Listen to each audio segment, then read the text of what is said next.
Good evening, all. Thank you for joining us tonight.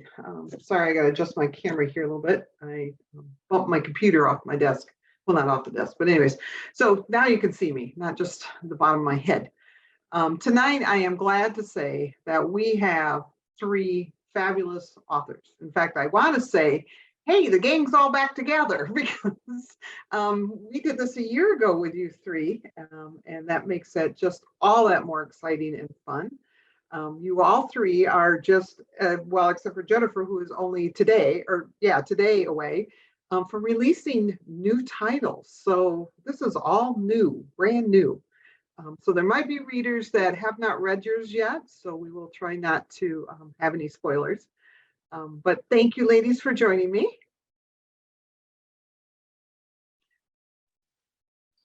Can I hear you guys? Yeah. There we go. Okay. Yes. I'm like, did I not turn my speaker back? It'd be about par for the day. So, but yes, thank you guys for all coming. You know what? I'm going to start with Jennifer since yours is the brand new one. Why don't you tell me all about your new book? I'm so excited that The Maid of Ballymacool releases today. This story takes us back to County Donegal in the 1930s, and it follows the story of Brianna Kelly, who is an orphan who was abandoned on the doorstep of the headmistress of Ballymacool boarding school. And the more Brianna has grown, the more Mistress McGee's disdain for her has also grown. And so she's like the lowest of the low scullery maids. She's treated worse than any of the other staff. And she's kept on a very short leash. And so she has very little joys in her life. She's allowed one day a week where she can go walk in the woods that surround the campus, and that's about it. And she's always sort of felt like she was meant for more. She had a bigger purpose. But over the years, that has sort of been snuffed out of her. And so now she's just sort of existing until Michael Ray shows up, who is the cousin of one of the boarders. He's been sent because the rest of her family really can't be bothered to deal with her shenanigans. So he's been sent out to kind of deal with her. And he kind of literally runs into Brianna and is struck by her. One, her beauty. He thinks she's this gorgeous redhead with these bright green eyes. But also there's something about her that just feels extremely familiar to him. And so he feels immediately very comfortable with her. And they end up kind of striking up this unlikely friendship. And when Brianna discovers a treasure in the woods, she has to work with Michael to kind of figure out what it is and what does it mean. And along the way, she's learning lessons about who she is, what is her identity, what is her purpose, how do we find purpose in impossible situations, things like that. So and then there's a crazy cast of characters that come alongside them. Yes, your side characters are fantastic. Thank you. So I have to admit that I struggled with the and now the name is escaping me, but the lady that ran the school, Mistress McGee. Yes, thank you. Which is a great name too. I admit that I wanted to throttle her good and proper. So. Yeah, me too. Yeah. Oh, good. She didn't want to behave. She didn't want to behave, no matter what I did. Yeah. So no, I enjoyed it. You do a good job of bringing us into the landscape and the area. So thank you for that. I appreciate it. Thank you. So, Laura. The rose in the thistle. I was going to give us a thorn and a thistle. That just not the same book. So, oh, your volume's not on, Laura. There we go. The Rose and the Thistle released January 3rd, so it's been out a little while, and it is great for some armchair travel to Scotland. It's my second Scottish novel, but it's the novel that's set entirely in Scotland, so you don't have no coming to America in this one. But basically, it takes place in 1715, which was a very tumultuous time. The Jacobite rebellion, which just meant there was great upheaval, and people were warring within that in Britain, just trying to come to grips with who's going to be on the throne. Was it going to be a Stuart? The Stuarts had had reigned for many years, or were they going to bring somebody new onto the throne?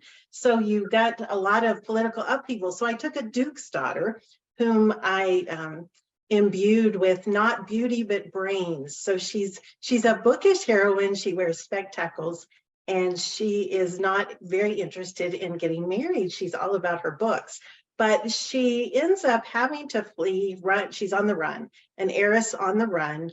She flees from Northumberland. She starts in France, then goes home to Northumberland, and then she flees to Scotland and takes up residence in the tower of a Scottish laird. And so you've got some historical fireworks there, because they're, on the wrong side of this political upheaval. And, she's Catholic, he's Protestant. There's, a lot of angst there, and he's no more interested in having her as his guest than she is being there. So it was quite fun to have them banter and spar and that wonderful, I guess it's enemies to lovers trope, which some people love, some people don't, but hopefully I did it justice. I enjoyed it. I loved your main character because of what wasn't seen at that time as was seen as her imperfections, that she wasn't a raving beauty and she didn't follow, fashion, there's one part in there, well, that gown's fine. And I'm like, oh. Yeah, she wasn't typical of the feminine her class at that time, for sure. Yeah, so and I appreciate that. And all three of you write very strong females, that they stand on their own, so to speak. And I really like that trend in fiction right now, that, we don't swoon as soon as the guy comes in the room. It's like, yeah, okay, you're here. You're going to come with me, not lead me. You're just going to follow or be beside me. So yeah, those are great. So Sarah, The Sound of Light. Yes. The Sound of Light is set in Denmark in World War II. And Baron Henrik Ahlefeldt is a man who's lived his life for himself. He is a playboy, unrepentant about it until the Germans come. And that just kind of shocks him. And he just looks at his life and realizes he doesn't want to live like that anymore. Now, he was an Olympic rower, and his friend convinces him his friend is very much, anti-Nazi, and he convinces Henrik to row him to Sweden. It's about 10 miles of water between Sweden and Denmark, where they are. I couldn't do it, but Henrik can. And I don't know, I can do it at all. So I was writing these scenes. I'm like, I couldn't do this. I couldn't do this. So anyway, Henrik rows Sven across to Sweden, and then Sven gets very involved with the Danish resistance, and they did a lot of organizing it over in Sweden. And so Henrik agrees to use his rowing skills to transfer messages back and forth between Denmark and Sweden. But he is a well-known man about town. He's well-known as an Olympic rower, and he realizes really quickly that if he does this, the Germans are going to come for him immediately. So he has to go undercover. And he takes inspiration from the Little Mermaid statue in Copenhagen's harbor. And the Little Mermaid gave up her voice so that she could have legs. So Henrik decides to do the same thing. He gives up his voice as a nobleman, and so that he can have legs of mobility to be with resistance. So he takes on the persona of Hemming Andersen, who is a shipyard worker and not terribly bright. And Henrik does this so that he doesn't have to talk much and reveal how well cultured and upper class he is. So he basically doesn't talk much, and he lets people walk all over him because he has to, as who he is. So this is a very wonderful, humbling experience for this man, and he really grows in this. Fast forward 3 years later, and he moves into a new boarding house. And residing there is Dr. Elsa Jensen. She is a nuclear physicist. Talk about her atypical female heroines. So yeah, she's a nuclear physicist. And she is doing her postgraduate research at the Institute for Theoretical Physics in Copenhagen, which is a real place. And it was run by Niels Bohr, who was a real man who won the Nobel Prize.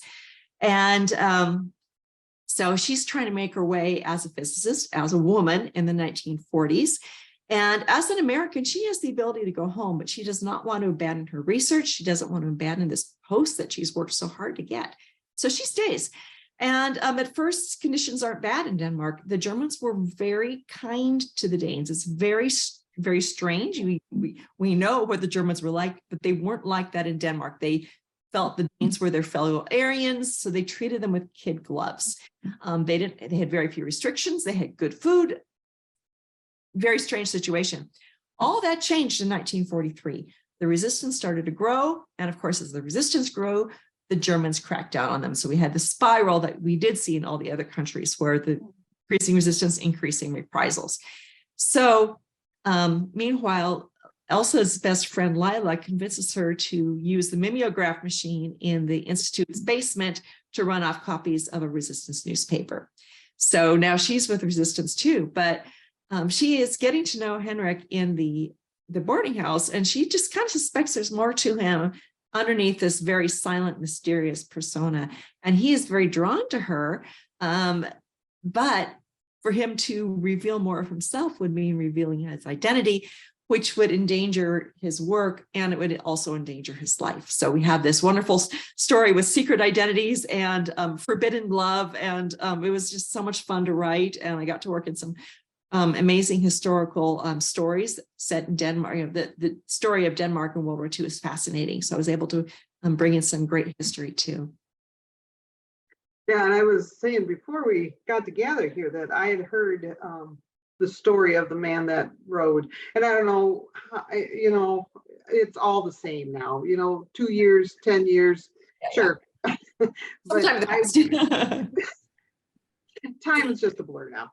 Yes. But it's a fascinating story. So I was just so excited that you brought that to life. So, in the nuclear physics thing that they were working in, were there women there? There were actually quite a few. I named a couple of the real physicists. Hilda Lipa was there. So there were quite a few women. It kind of goes against what we think. The two people who discovered nuclear fission right before the war, one was a woman. She doesn't get a lot of credit for it, but Lisa Meitner, and she was working with Otto Hahn, and they discovered nuclear fission. So there were women in physics, and I kind of made sure I had to, you know, which school she went to, made sure it admitted women, that they were getting nuclear physics. So I had her go to Cal Berkeley, and they were admitting women. They had women in their physics department. In fact, there's a woman, and I will not try to say her name. She's Chinese, and she received her doctorate in nuclear physics from Berkeley. Is a Chinese woman, so I love her. So yeah, things we don't learn in fiction books, right? No, physics. Yeah, who knew? So I love that.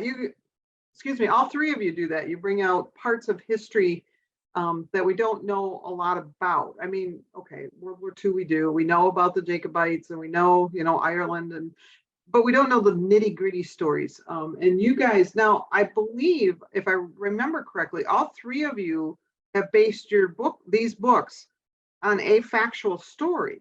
Yeah, as I get nods here.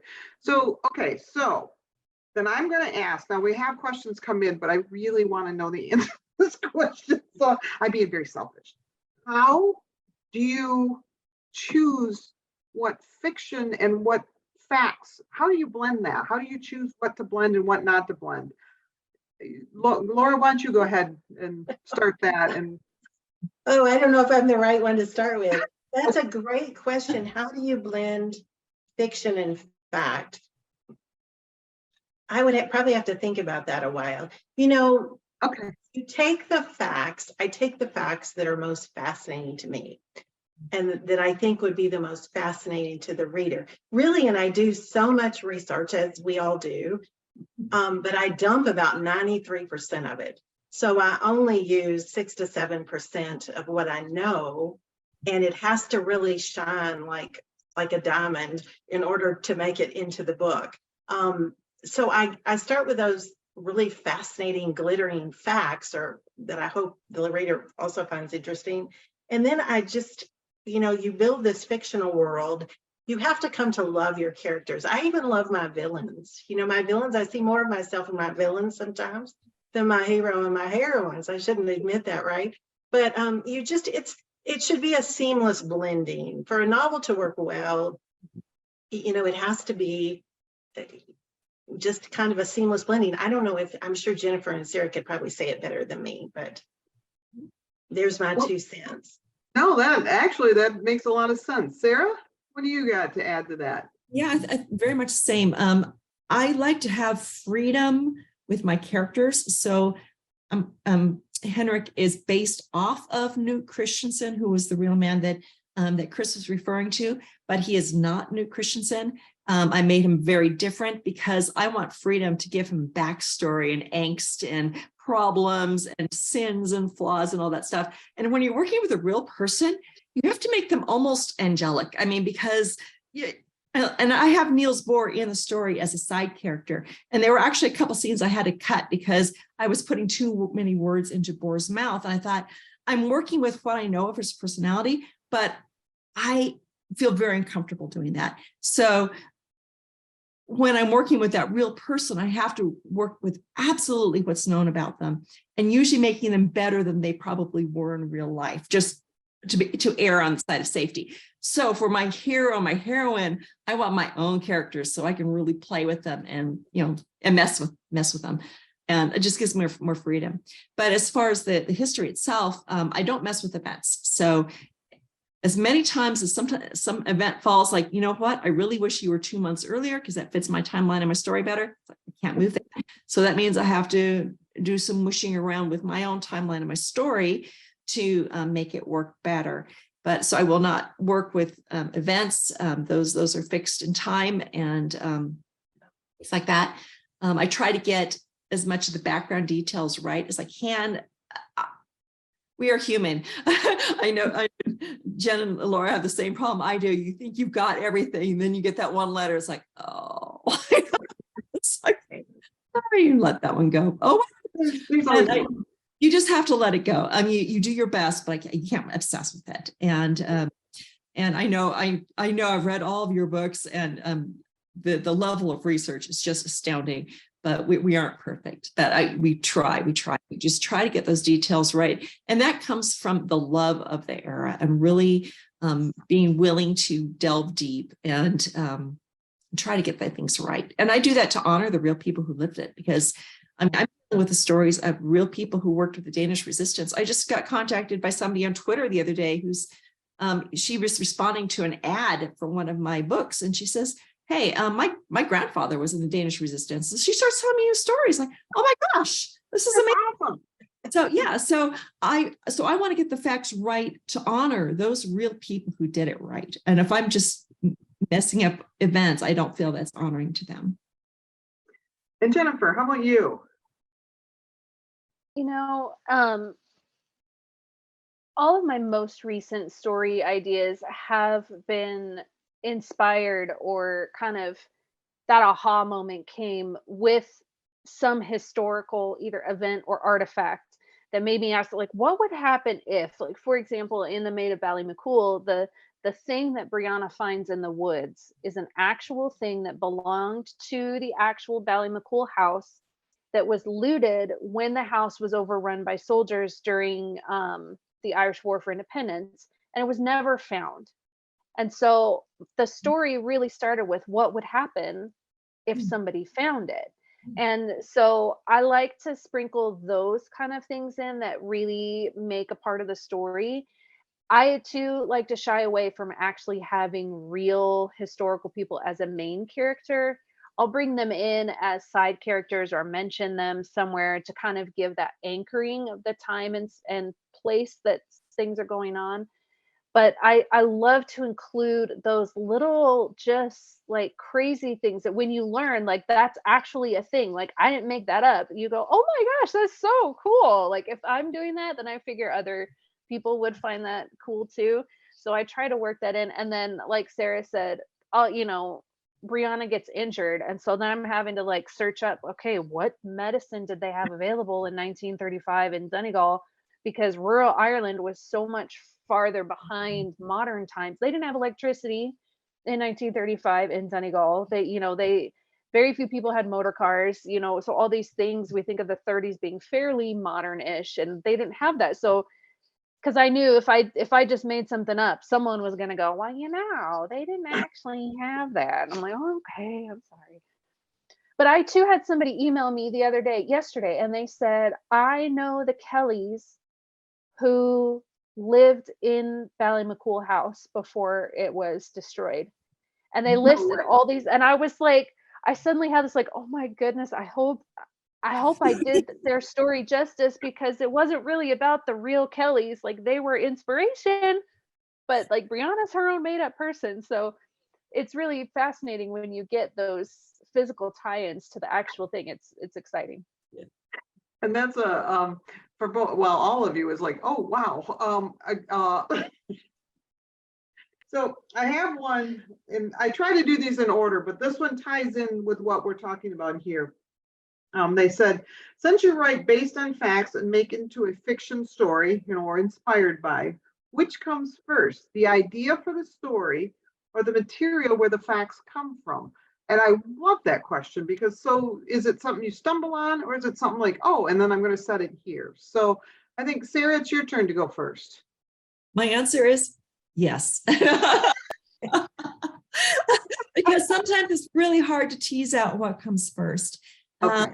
I think for The Sound of Light, I had been wanting to tell a story in Denmark. I've been fascinated by the story of the Danish resistance, about the rescue of the Danish Jews. Like, this is a great story, I have to tell. So their history kind of pops in there first.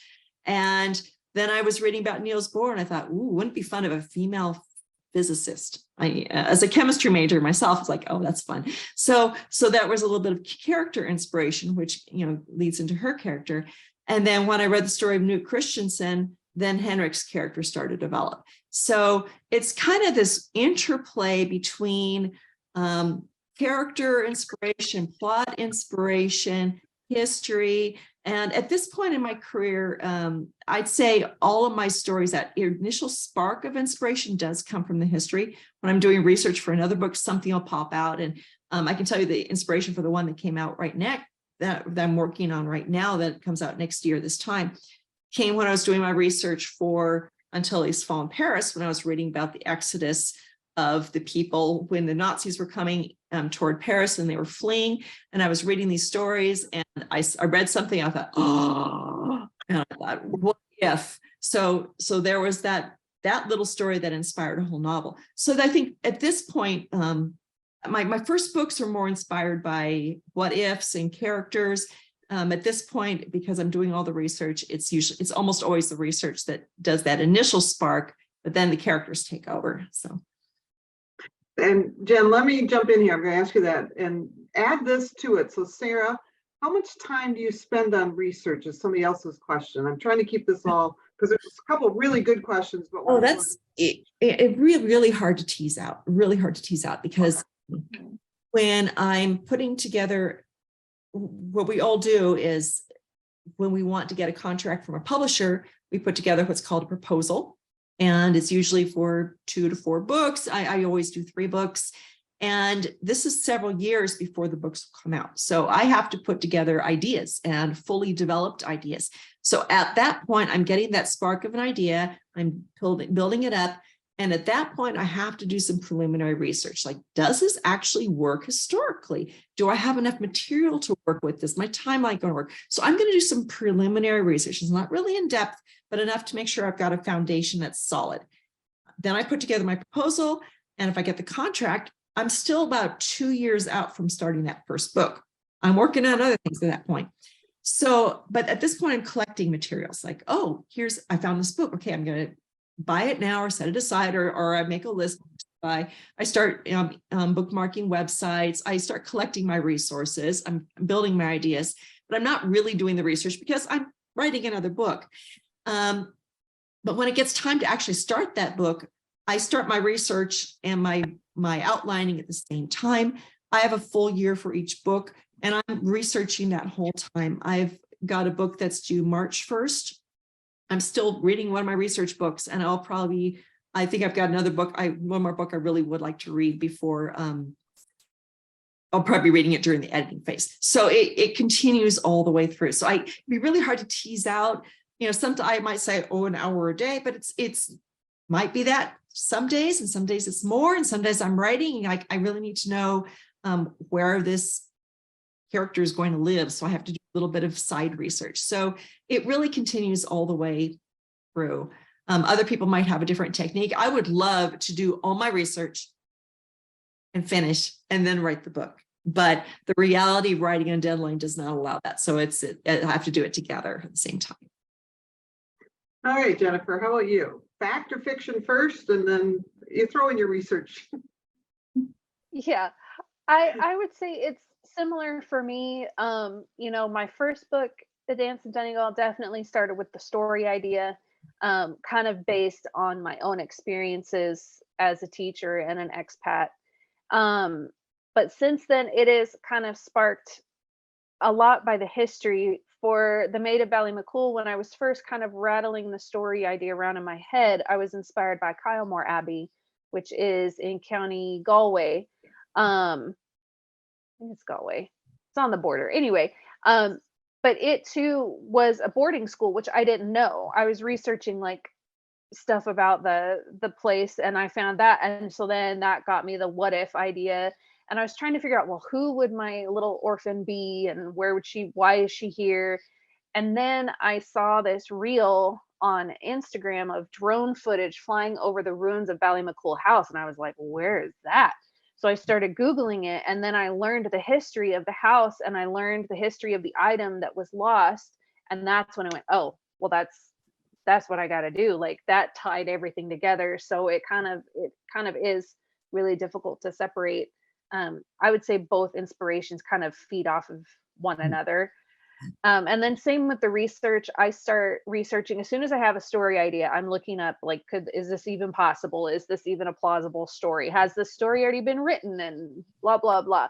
And then as I'm writing, like, I'll be mid-sentence and I'll be like, oh, wait, did they have? And I'm like, I have, for the story that I just turned in to my editor at the beginning of February, I had like 3 different tabs open of maps of the town where this story was set. So I'm like, okay, which direction are they going to turn from this? Or who was here? Who was the local doctor at this time? Who would, all these kind of things. So I'm constantly, it's this back and forth of making sure that the story is staying true to the actual history. And like Laura said, I don't include the majority of that in there, but in order to like fully round out the story, I have to know where it's all coming from, so it feels authentic, because it needs to be authentic to what it was like at the time. Awesome. How about you, Laura? Do you need me to repeat it?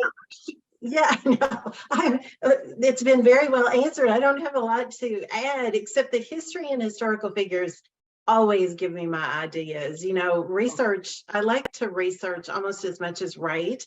And I'm always off on these rabbit trails. Like today, my husband came in for lunch and he was like, you look absolutely gleeful, because I was thick into tobacco production. I mean, how exciting is tobacco? But I found some research that had been really a source that had eluded me, and I had to have it, in order to write the scene. And I was just delighted. But there's so much to draw from in history. And then once you have that little gem or spark of a historical event or a historical figure, my mind just kind of fills in. I get a name that's period appropriate. I start envisioning scenes, scraps of dialogue come to me. I usually write them down or they're lost forever. And you got to kind of seize the moment, and that creativity comes, and you just have to get it down, however that works for you. And I just love research, history, that fuels all my novels, as you can probably tell. I could never write a contemporary. Don't ever expect that. It's historical fiction all the way. It's been that way since I was 7 years old. Think about how fast it would be to write a contemporary novel. Yes, no research. I mean, it's truly extraordinary to think about. The thing that slows me down is research. My dream is to turn 2 to 3 books out a year, but there's absolutely no way. There's no way. But contemporary writers can have that luxury, I guess, Yeah, I I'd will say still be though, looking up like, did they say y'all in Connecticut? Like I would still find a way to research something. Yeah. okay, we'll give you that one. They probably don't say you all in Connecticut, Probably. but we'll look for it in your next contemporary book, Jennifer. There we go. So, and I have to admit, you guys obviously are big history buffs. So I love hearing about your research and stuff, but there is a question that got asked almost as soon as we got on board, and I didn't want to miss it because it's a really good question. What is the #1 rookie error for budding historical romance authors? So they're looking for advice from you. What is a mistake that almost every rookie author makes and they would like to avoid? I'm sorry, I don't know who goes first now. Jen? I lose track, I'm sorry. I think I don't know if all rookies did this. I know I did this, and it's a little bit embarrassing to admit. But when you look at what does it take to get, traditionally published, everyone tells you it's a slow trod slog through every single step of the process. And I was like, I'm going to be the one. I'm going to be the one where it goes so fast because the writing is so great. Everyone just has to snatch it up. So I think it would be one, be realistic in your expectations, but two, like, don't try to rush it. And I'm so thankful that my process went slower than I wanted it to at that time, because I wasn't ready. My writing wasn't ready. And so trust that process and don't be too eager so that you cut corners to force it to happen. If it's supposed to happen, it will happen in that time, but it is slow. Laura. Well, this might be kind of off track, but I think as far as the story is concerned, you need to write what you're passionate about and you need to immerse yourself in that time period. The reason I stay in the 18th century, which is actually quite well, any era is complicated, but the 18th century is quite complicated. To me anyway. I'll never be a master of it. I'm constantly learning. You just need to immerse yourself in, and stay in one period. I mean, there are novelists that are good at hopping from one era to the next, from one century to the next. I'm just not that. You need a base of accumulated knowledge that you can draw from, so that most of my novels are set in the 18th century. It's because I am most passionate about that. And you will build up a reservoir of knowledge about that you will continually draw from, that will save you a lot of time researching. It's just, it's well worth your time. And hopefully there's my 2 cents again. But. And I'm going to tag on, readers always know when you don't do your research. It shows up in your writing. And I don't want to diss anybody because there are, I'm sure, anachronisms in my novels. It's Shudder.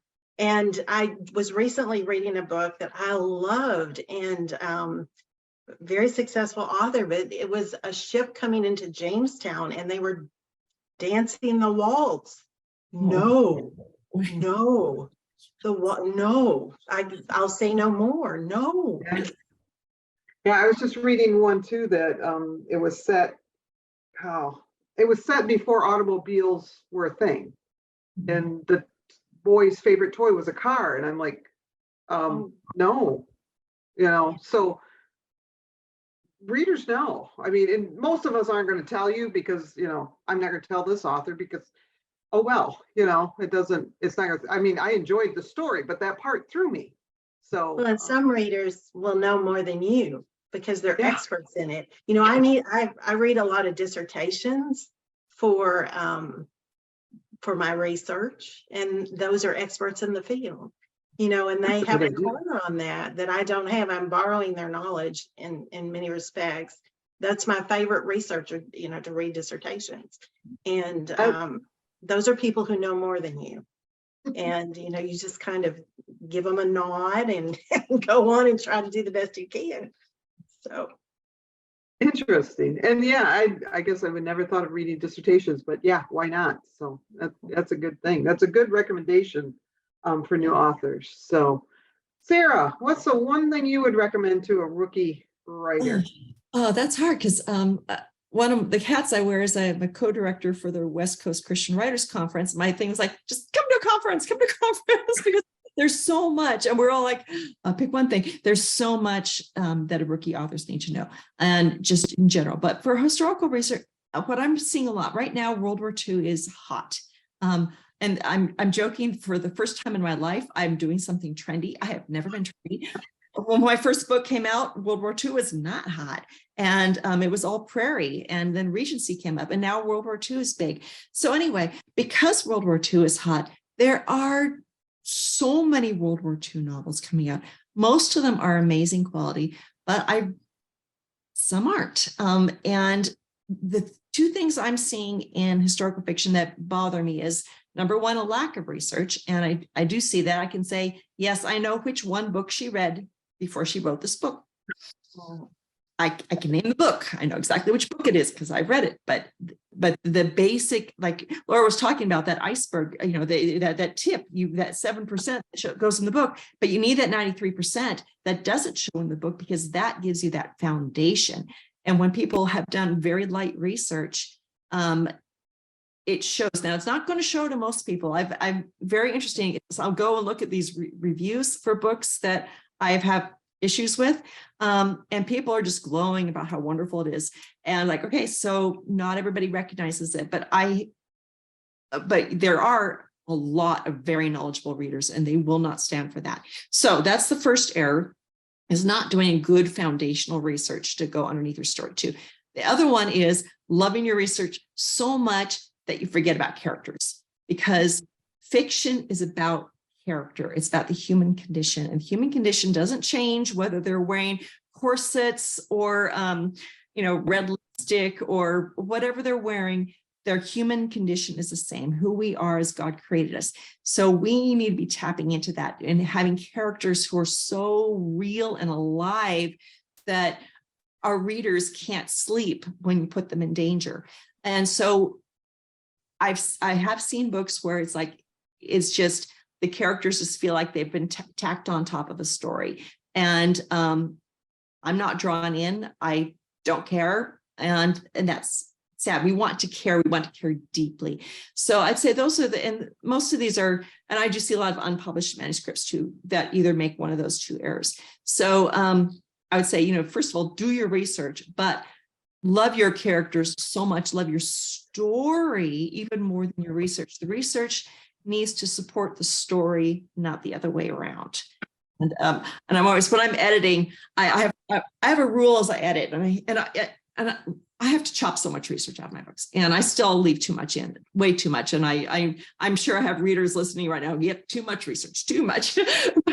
So I keep telling myself only what the reader, not the writer, needs to know to understand this story, not to understand the entire World War II era, not to understand even all of Denmark in World War II, but to understand what is going on with my two characters. So, and I just have to get rid of everything else. It's hard. It's so hard. We could write a whole book about what I cut out. I know. So here's a fun question. So what other off the beaten track historical setting would you guys like to tackle? Because really all three of your books are, like I said earlier, just not where I always knew about history. So that was fun. So you got these. Is there another story where you'd go, boy, that would be fun to write about, but maybe is so little known? Laura. Well, I don't know if this fits the criteria of the question, but I would love to write a medieval novel. I just am fascinated because The Rose and the Thistle was inspired by my ancestry. So many of us have Scottish ancestors. Americans really are a bunch of mutts where, we kind of draw from all over the world. And I think that probably is one of our strengths. But I would just love to do a medieval because my bad boy ancestors were really bad actors in that time period. And I could just draw forever. It would be hard to probably clean up a lot of that Hume history for a Christian romance, because did some horrendous things I'm not proud of, but that history, it's just a treasure trove. So medieval for me, definitely. Awesome. But I would don't read know a that. thing about it, so it would be a steep learning curve. Yeah, well, yeah, okay, I'd give you that because I don't know a lot about it either. But it's the time period that fascinates me because we glamorize something that was like, if we actually knew, it would horrify us. It was a brutal, brutal, bloody time to live. Yeah. Yeah, I mean, life expectancy was like 40 something. Yeah. If you lived, past, the tip of the sword or whatever, starvation or disease. Yeah, I mean, childbirth, everything. It was, Mhm. yeah. And everybody, and I always, oh shoot, now I can't remember who it was, but there was an author talking about they were doing research. And I don't know if they were doing medieval, but it was ancient history. And they said the one thing they couldn't get over when you read history is, people didn't bathe. Everybody smelled. I'm like, oh, Horribly. Yeah. I'm just like, yeah, I'll stay in this time period. Running water, electricity, people smell pretty good. We clean up good. We do. Antibiotics. Right? Sarah, when would you like to write about? Oh gosh. I always come across little ideas, and when I was researching Denmark, I kept reading about Norway, and there's some great stories of Norway. Sweden fascinates me because it was neutral, and the neutral countries were really dancing, trying to placate Hitler, and so there's some interesting stories out of Sweden. And I have a little bit of Swedish in me. My husband, my last name is Swedish because my husband is part Swedish. And so that'd be super fun. My publisher is kind of like, not so sellable. Okay, that's fine. Oh yeah, I think it'd be great fun. I was thrilled they allowed me to do Denmark because I knew Denmark was really kind of pushing it. Really, once you get past England, France, Germany for World War II, you start pushing it. I think you can get away when you start writing the Holocaust stories, the Poland, Germany you can do, but I don't want to do a Holocaust story. I don't think I'd survive that emotionally. Yeah, those are brutal, man. There's some good ones out there right now too. No, there's some good ones. There's people doing it very, very well. So we'll leave them to it and stick on the edges of it. I would like to see some on some of the other countries because that's one of the reasons I like Sound of Light is, I didn't realize Denmark had been treated so kindly, because you get history and it's like, well, Denmark was invaded and you just assume it went like down the line like every other country did. So, your publisher's going to kill me, but I would read a book about Sweden and I've often thought I would love to hear one on the Russian front about what Russia went through. I mean, talk about brutal. Oh, brutal. There's one, I think it was Kelly Stewart that wrote one about set in the Ukraine. That was good. During World War II. It was a hard book. Beautiful story. Yeah, that was one I sat down and when I read a happy book and then went to it and would read another happy book. It was, that was good writing. So Jennifer, where would you set something? I have two polar opposite ideas. One, so we lived in Vienna for about a year and a half. Ooh. And our next door neighbor was a ballerina for the Vienna Opera. And so of course I started thinking what would it, the story of a ballerina at the start of the Vienna ballet or something, some kind of Viennese ballet coffee type thing. And then another idea or several ideas came from, surprise, surprise, research projects I had to do in high school. And there were all these little land wars all around Arizona. And I've lived outside of Europe. I've lived in Arizona pretty much my whole life. And so I would love, you drive off the little trails and you see these rustic old wooden barns and houses. And my kids laugh. They're like, hey mom, do you wonder what the story of that place is? Because I say it all the time, ooh, I wonder who lived there. I would love to do a little, maybe Irish immigrants in the Arizona desert and they get stuck in the middle of a war or something like that would be, I think that'd be a lot of fun. Okay, so you guys are all got your assignments for your next books. Those all sound fascinating. So thanks for sharing that. I love that. So, oh, and so I've been listening instead of figuring out my next question here. We're going to be awkward and all that fun. Oh, somebody wants to know, and maybe this is just a quick question, but how much input do you have on your book covers? They always like to know that because you guys, I don't know if you can see them here as I point backwards and upwards, but anyways, they're back here and they're beautiful. I mean, you could frame those covers. So, I don't know. Do you guys have different levels of input or do they, I don't know who was next. Sarah, were you first next? I'll go. I should write it down. I really should write it down. Okay, I asked this. And I think it's going to be very, since we're all with Revell, it's going to be a very similar process. We all receive a questionnaire to fill out for the cover, and it has to do with titling and positioning and marketing. So there's a lot of stuff that goes into it. But the cover part, they're asking for what the heroine and the hero look like, what the setting is. They want information on kind of like the mood of the story and themes or images that we think might work on them. And I just throw it all out there. I send them tons of pictures. I send up a secret Pinterest page and put a whole bunch of images on there. I had some funny images on my my page for The Sound of Light with a bunch of, so I was trying to find guys that look like Viking. And it was like all these pictures from the Viking show. Like, it was like, Henrik kind of looks like that. Without the horns, but yeah. So anyway. So yeah, those are public. But anyway, I will send that information to them and then they do their work. And then they'll come back with the first, sometimes they'll give me 2 or 3, but usually it's just 1. And then my agent and I look at it and we'll often suggest changes. Sometimes it's, silly things like my agent always wants my name bigger. Like, oh, that's fine. And she's like, no, it needs to be bigger. Wait, it's like, ask her to be bigger. So, and we'll talk about, images that we want or don't want. And then we'll go back to Revell. It's almost always little stuff. There was only one cover I could think of where we both looked at and we said, oh no. And this is my 15th book where we just said, that's not going to work. And everything else is more like, when I had military characters, it was often the uniforms. It was, we needed to get that insignia, right? That little stuff. And with Photoshop, boom, they do it. It's amazing. So, and then there have been a couple covers. I think there were 2 or 3 covers where my agent and I both just looked at it. We said, it's gorgeous. We have no changes made. Perfect. Awesome. So, yeah, I don't know how Jen or how Laura's had like photo shoots and costumes, and she gets all sorts of fun stuff.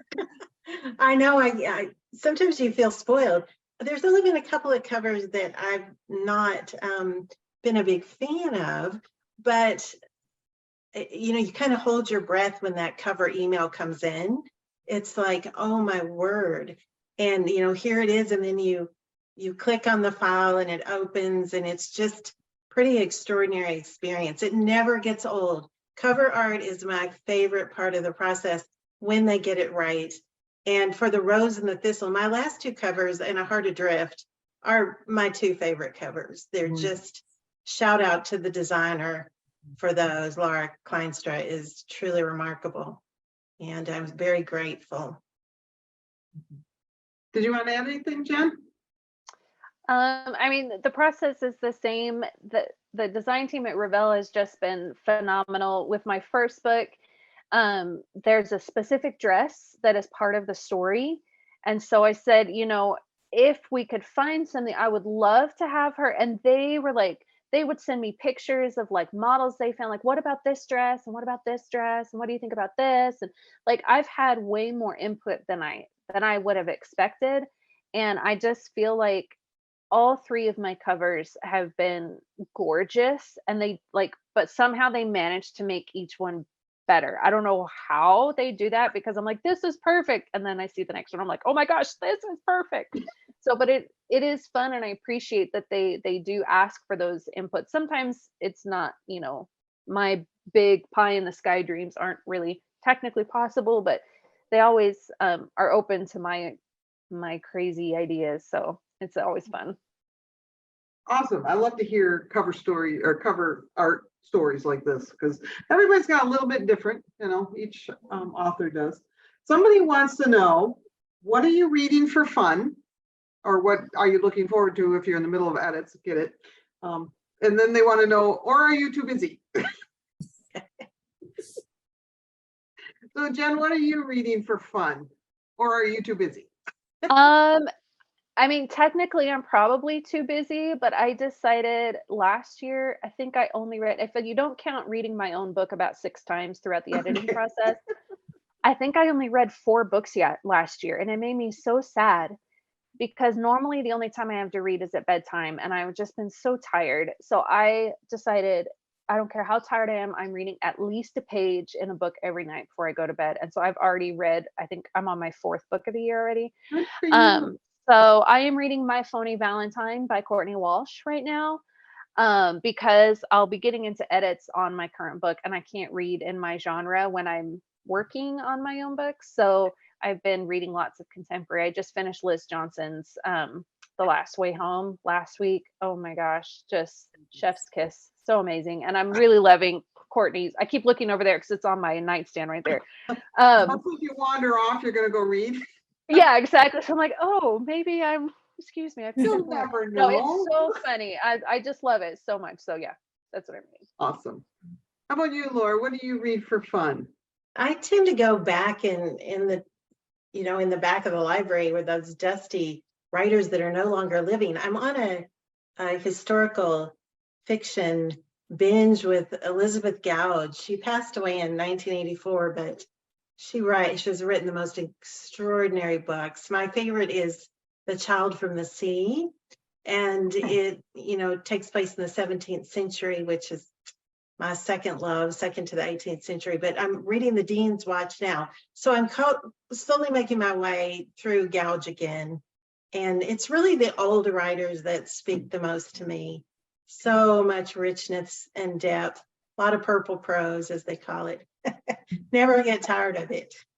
But there's so many good. I wrote that down. Yeah, Elizabeth Gouge. I hadn't heard of that one. So yeah, it's a remarkable story, at least to me. I don't know if anybody, she's quite popular actually, but still. Yeah, she is. So she was a Christian writer, and the spirituality, her beliefs, very prevalent in those books. So I always feel like it's just refreshed by her work. Nice. How about you, Sarah? What are you reading or have read? Well, I never read 2 books at a time, but I had to. I am reading Amanda Barrett's Within These Walls of Sorrow, which is beautiful, but it is a difficult Holocaust book. So I'm reading it slowly because I can only handle a little bit at a time. But, and I feel bad because it came out in January and I really want to post a review and tell people how wonderful it is, but I'm reading it slowly. But I have an endorsement deadline of March 1st for another book, which is Michelle Shockley's Appalachian Song, which is lovely. And I had set Amanda's book aside. Sorry, Amanda. And I'm reading through Michelle's book, which is wonderful. And as soon as I finish that one, I will pick up Amanda's book and finish that.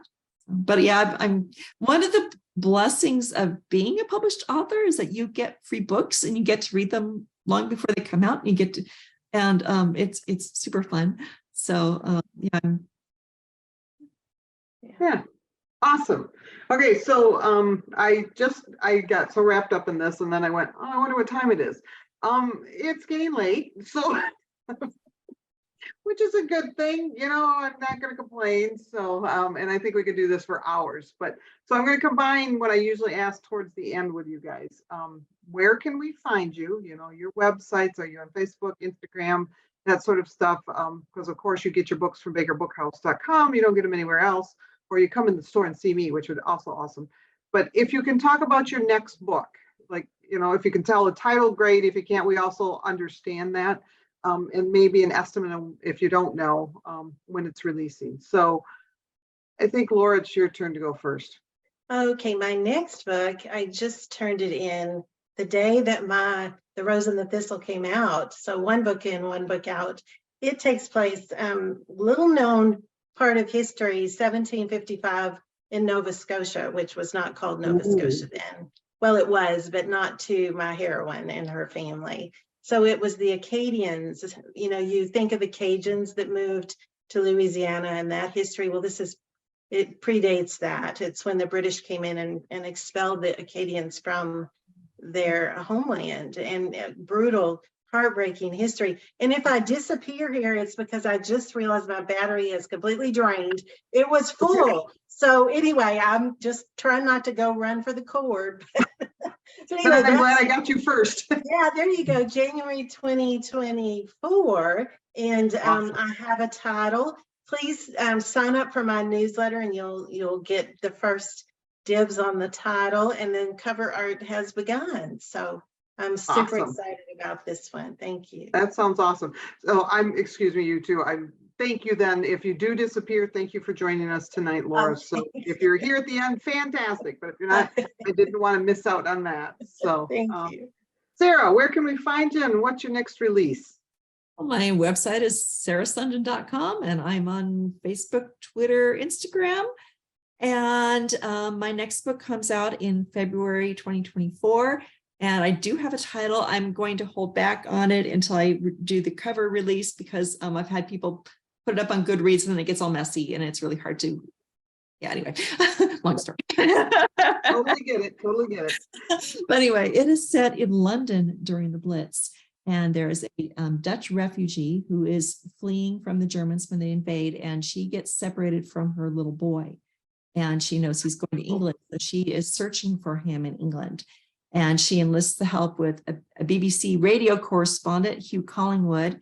And she wants to have him help her because he can broadcast it on the radio, but he can't. But he is drawn to her, and she's a widow. So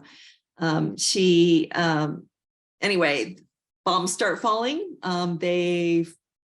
People start dying because it's England. So I have a murder mystery because people get killed in England apparently all the time. BBC, you can't go to England, people always murdering each other. So you have to get into the feel of it. And so anyway, I have they've got a little murder mystery to solve. I mean, while she's searching for her son and he's reporting on the war. So my deadline is usually February 1st, but I moved this summer and that set me way back. And then I had the joyful distraction of a brand new grandson. My first grandbaby was born in December. So all of that, I'd asked for an extension. So I have, it'll be due. I am writing the final chapter. Yay. Awesome. Yeah. We look forward to that one. And Jennifer, how about you? Where can we find you? Not where are you? We know you're right there. And then what are you working on next? So my website is kind of the easiest way to find me all the places. It's just jennifergeibel.com. And I'm most active on Instagram and Facebook. I technically have a Twitter, but I don't really hang out there very much. And then readers can sign up for my newsletter from my website as well. And the newsletter is also going to be where I reveal the title and cover for my book coming out in February of next year. That'll probably be in June. I do like to do the title and cover at the same time as well. So you've got plenty of time to sign up for my newsletter for that. But this story takes place in 1905 in County Clare in the little town of Lisdoon Varna. And this story is set during the annual matchmaking festival, which still happens today throughout the entire month of September. And our heroine is Katrina Daly. She is one of the local matchmakers, and she is herself unmatched, which brings her much embarrassment being the unmatched matchmaker. And she just wants to get the heck out of Dodge. And so she sets her sights on one of the local landed gentry that come to be matched. And she decides she's going to try and finagle herself to match with him. Meanwhile, her father, who is the head matchmaker, assigns a local widower farmer from the area to her to be matched during the festival.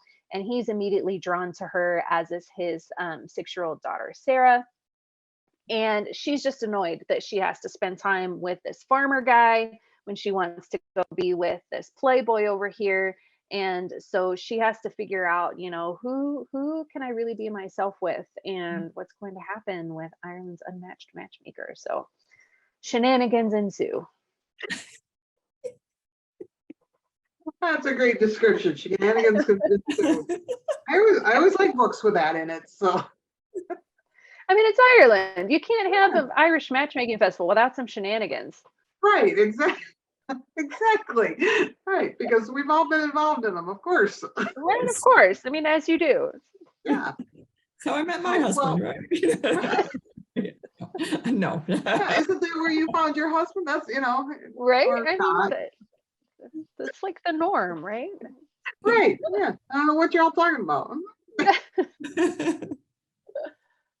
Okay, like I said, we could go on for hours here. So, but thank you, all three of you. Glad you could stay with us, Laura. Thank Bring you. that Yes, battery it's through, holding. right? Yeah, it's holding. So, but thank you. This was a delight. Now that you all have books coming out around February, maybe we'll have to do it again about this time next year again. And I love talk about that. the new books. Thank you so much. It's been a pleasure. Thank you. I really Yes, appreciate it. You guys thank are you. awesome, and it's just so much fun talking to you. Keep writing. We will keep reading. So, and for those of you online, thank you for joining us tonight. I hope you had as much fun as we did. Lots of laughter, but lots of learning. That's always fun too, is finding out something new. So thank you once again for joining us, and we will see you all again soon. Bye now.